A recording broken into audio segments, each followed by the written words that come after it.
ప్రారంభంలో స్త్రీల గురించి అనే సంగతి నాకు తెలియదు. మెయిన్ మెసేజ్ స్త్రీల గురించి ఏమంటున్నాను. కాబట్టి ఈరోజు కొంచెం వేరుగా ఉంటే మీరేం కన్ఫ్యూజ్ అవ్వద్దండి. అయితే వాక్యం మీద మనసు పెట్టండి అంతే. ఇక్కడ ఇశ్రాయేల్ ప్రజలు ఐగుప్తులో నుంచి బయటకు వచ్చారు. బయటకు వచ్చిన తర్వాత దేవుడు వాళ్ళతో చెప్పినటువంటి మాట ఏంటంటే, వాళ్ళ భవిష్యత్తు ఏంటి, వాళ్ళను ఎందుకు దేవుడు బయటకు తీసుకొచ్చాడు, ఏ విధంగా ఉండాలని బయటకు తీసుకొచ్చాడు అన్న సంగతి దేవుడు వాళ్ళకు క్లియర్గా చెప్పాడు.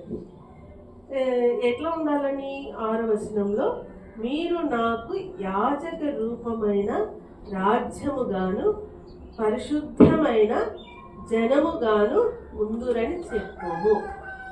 ఈ భవిష్యత్తులో ఇశ్రాయేల్ ప్రజల ప్లేస్లో నీవు నేను పెట్టుకుంటే మన పేరు ఏ విధంగా ఉండాలని దేవుడు మనల్ని ఏర్పాటు చేసుకున్నాడు.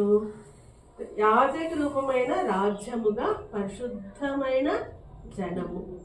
మనకు ఏం పేరు అంటే పరిశుద్ధమైన జనము అని పేరు. ఈ పేర్లతో మనం గుర్తించబడాలని దేవుడు ఏర్పాటు చేసుకున్నాడు.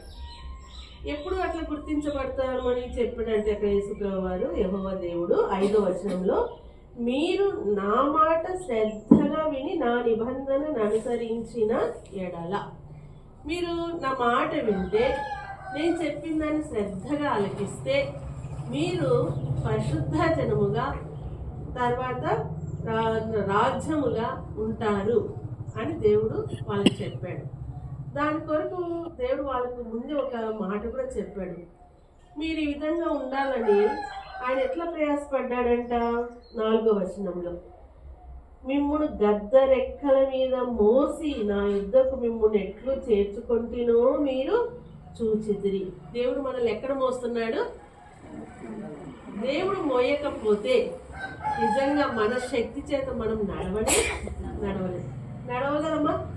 మనలో ఏ ఒక్కరు కూడా దేవుడే మనల్ని మోయకుండా ఉంటే ఆరోగ్యంగా ఉన్న వాళ్ళు కావచ్చు, అనారోగ్యంగా ఉన్న వాళ్ళు కావచ్చు, యవనస్తులు కావచ్చు, వృద్ధులు కావచ్చు, ఎవరినైనా సరే మనం ఈరోజు నడిచి ఇక్కడ దాకా వచ్చామంటే దేవుడు మనల్ని మోస్తున్నాడు. చూడండి, మన వయసులో వాళ్ళు, మనకంటే చిన్న వాళ్ళు, లేదంటే ఆరోగ్యంగా ఉన్నారని చెప్పుకుంటున్న వాళ్ళు ఒక దినాన్ని చూస్తే వాళ్ళు నడవలేని స్థితిలో ఉంటారు.